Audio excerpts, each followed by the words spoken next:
Good morning, Abraham. My question to you is, for the past couple of months, I've had a lot of clarity regarding my life. And had a what? A lot of clarity. A lot of things have been... Ooh, clarity. I like to consider myself a person who's, I don't get out too much out of the vortex. I mean, obviously, we all get out, and I get out. But I like to think that my life's not very chaotic. So a couple of months ago, I had manifested an injury, and I'm actually recovering from that, so I'm better. And I think that's what helped me understand a little bit more about my life. And my question has to do with, I understand that we're all here. I mean, there's 7 billion people on this planet. We are at the leading edge. And I understand that more now, all the years that I've been listening to you. And I understand that we're all here to play. And I understand this is an adventure, this is a journey. The good, there's really no bad. I understand that helps us expand and grow. And my question has to do with, you were just mentioning right now with the lady that sometimes we beat ourselves up when we manifest something bad. And I also understand. Which is the same thing as saying, I'm beating up on myself because I'm taking score of where I am on the path. Yes. When where I am on the path is where I am, and I'm still on my way to where I'm going. In other words, it's just really no point in that, is there? No, there's not. It's like the veil's been lifting more and more. And I know it's happening to everybody here in this room as well, and to millions of people around the world. By the veil lifting, what you mean is the vibration of that true inner knowing is being translated by you because you're in the receptive mode. There's no veil. That implies that someone else is separating you from you when you're the only one that ever separates you from you. And so the veil of confusion is lifting while the veil of clarity is descending, but there's no veil, is there? It's like you're listening to the radio station and you've got a fine tuner and you tune it and you hear static and you say, oh, there's that veil. That veil is in there. Now I can't hear. This is a staticky station now. Yes. I wish the veil would lift. And we said, or you could just tune it better. I mean, well, part of that, I mean, we all came here to play, and, part of that we chose to not know ourselves and to find ourselves. That's part of this physical dream that we're having. Oh, so what you're calling the veil is the adventurous unknown? Yes. We would call it the adventurous unknown. Well, the adventurous unknown, I mean, that's all part of it. We chose to. Do you want to know the end to all the movies? How do you feel about spoiler alerts? If Esther knew the end of the Spurs game before it began, she wouldn't enjoy watching it. Spoiler alert. In other words, you're not wanting that because there are only good endings. You just got to look further down the road. Yes. Basically, I'm very fortunate and I'm very happy to be part of this, to be alive, to be incarnated in this physical body. And yes, you are, because there is nothing more delicious than being in a physical body on the leading edge with all that is source backing you up. And it's important for you to realize that as you stand having whatever conversation you're having or whatever experience you're having or even whatever thought you're having on whatever subject you're having it on, that your source is focused right there on the same subject with you, having its thoughts about the same thing. And the way you feel is about the meshing or not of those thoughts. So as you reach for alignment, then that's how you bring it into completion. You see, sometimes people say, when we say that, oh, Abraham, that feels a little bit like we're puppets on a string, like source is calling all the shots, like source has decided and we must align, and source has decided and we must align. We say, that isn't what happened. You are an extension of source. You sifted and sorted. You launched the rocket of desire. It's your desire that source is calling you to, not the desire of source. Can you hear that distinction? You are out here on the leading edge. You are the creator of this reality, you see. But because the basis of goodness is so powerful within you, you will not depart from the clarity. You will not depart from the love. You will not depart from the understanding of who you really are. You cannot possibly. When you have what you call your death experience, whoosh, right back in there. Path of really fast non-resistance. Whoosh. Ooh, dying is so fun. Whoosh. Right into clarity, right into love, right into knowing who you are, you see. But here you are. You're not ready to whoosh. What we wish for you is that you allow yourself to receive the knowing and to experience the fullness of that clarity here and now. Yeah. So what I was saying is, when it comes to understanding and getting to know ourselves more, I mean, this is part of the adventure that we're having.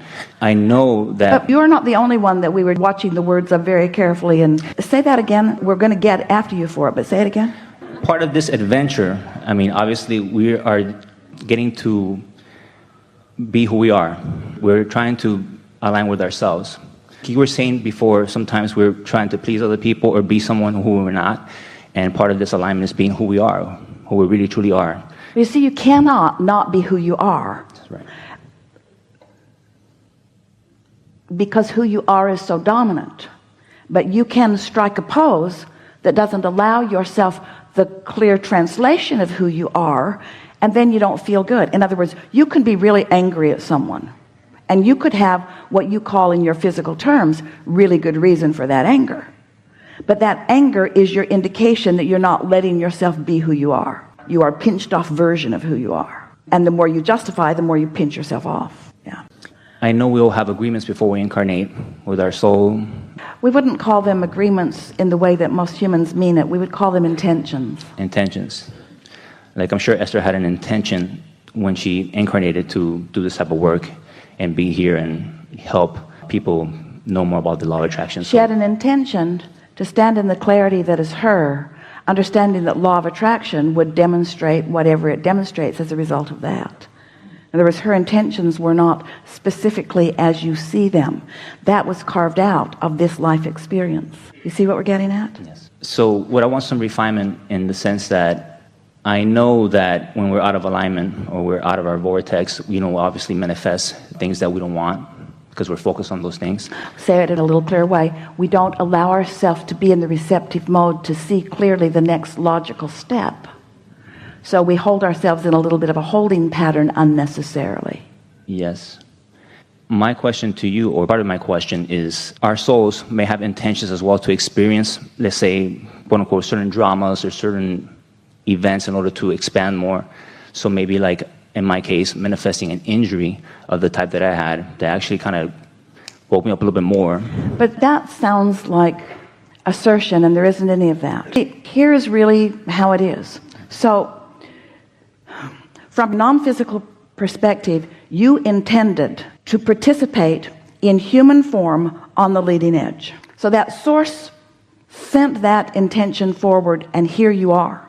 So it's you and you. Source energy you and physical you. Source energy you being the dominant you, and this leading edge you being an extension of that. So you said, I'll explore.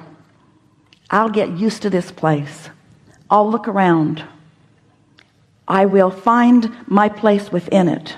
And from my valuable and unique platform, intentions that are personal to me will develop out of life. Desire will just keep shooting out of me even before I can speak words.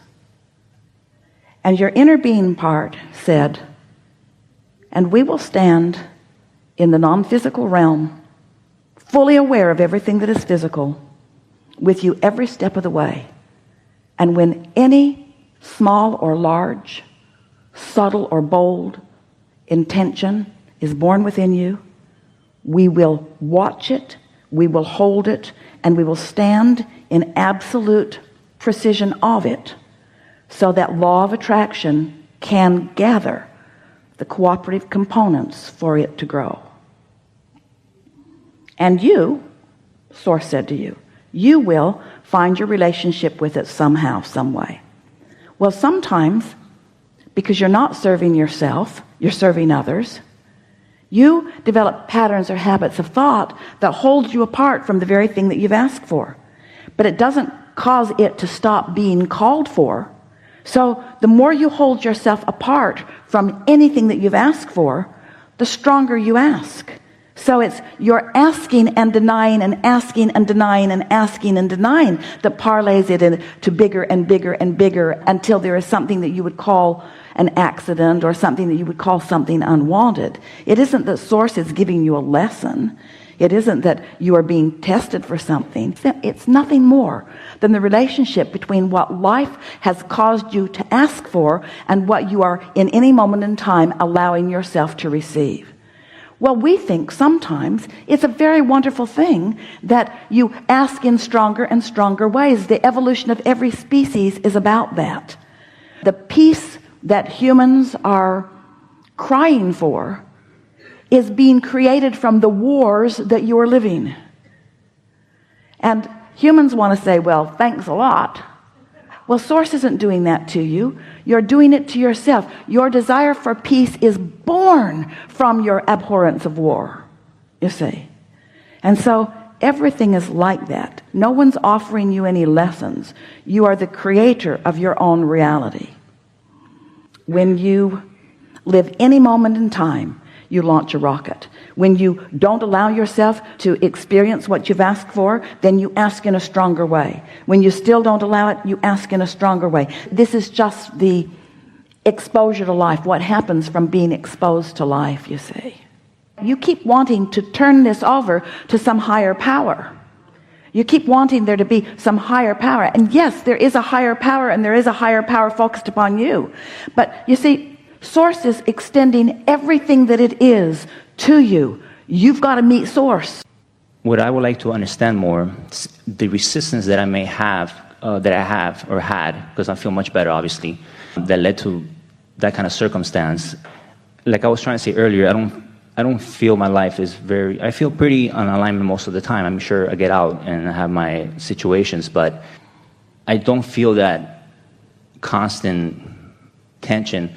When I usually have an issue, it resolves itself. I usually get what I want. So when I manifest such an injury, my physical mind can say, well, all my years of working out very heavy and what have you, led me to that situation. But it's like I'm not listening to myself, or something that was telling me, hey, what is it that I'm trying to figure out? What is it that... But you see, in your trying to figure it out, you are calling yourself wrong or deficient or not clear enough or not understanding the process enough. And we can't answer that question because we will not perpetuate that flawed premise. You're starting with a flawed premise, and you can't get to where you want to be from there. You sort of follow what we're getting at? Yes. When the question is, what am I doing wrong? The answer that you're going to get from us is, we don't see you doing anything wrong. And then you want to say, well, then why did something that I didn't want happen? And we say, because you weren't focused upon what you did want and didn't own that vibration as strong as you want. But even in that, what we're wanting to guide you toward is being easier on yourself rather than being harder on yourself. And it sort of isn't quite your nature yet. Most of you have decided that there's something that you should be doing better. And it comes from the conclusion. So here's sort of the way it's playing out. Here I stand in relationship to what I want, and I'm doing pretty good. You keep saying it, but I don't have everything that I want. And there's a sort of condemnation in that. So we'd like you to take a path of lesser resistance by saying, but I'm never going to have everything that I want because I'm a constantly expanding being. So where I am right now is really good. Here's something that we want to reflect back to you, and we think that you're going to get this. A lot of you will relate to this.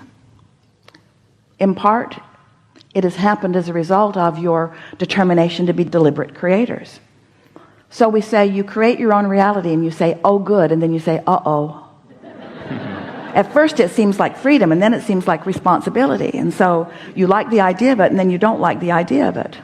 And so then you begin believing that thoughts become manifestations. So you find yourself in the middle of a thought or a statement, you say cancel, cancel. You try to suck it back before law of attraction gets hold of it and makes some manifestation that you don't want.